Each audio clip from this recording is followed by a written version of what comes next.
প্রথমে Bangladesh premier league BPL শুরু হওয়ার কথা ছিল 19শে ডিসেম্বর।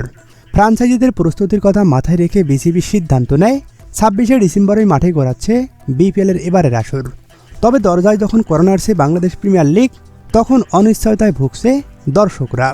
আদৌ কি 26শে ডিসেম্বর মাঠে গড়াচ্ছে এবারের টুর্নামেন্ট? সামনে জাতীয় নির্বাচন, যে নির্বাচনের জন্য অধীর আগ্রহে দেশের মানুষ। এদিকে সাম্প্রতিক সময় দেশের রাজনৈতিক ডামাডল আর সার্বিক পরিস্থিতি মিলে কিছুটা অস্থির সময় পার করছে দেশবাসী। এরই মাঝে গুঞ্জন রটেছে বিপিএল আরেক দফা সপ্তাহখানেক পিছাতে পারে। কেউ কেউ বল মাঠে গড়ানো নিয়ে দেখেছেন অনিশ্চয়তা। তবে শক সংখ্যার মেঘ পেছনে ফেলে বিসিবি নির্ধারিত সময় বিপিএল শুরুর ব্যাপারে অনেকটা আশাবাদী।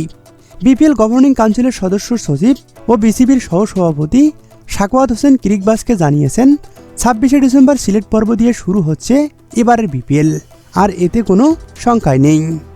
যদিও নিরাপত্তা ইস্যুকে সামনে নিয়ে এসে এবারের উদ্বোধনী অনুষ্ঠান হচ্ছে না।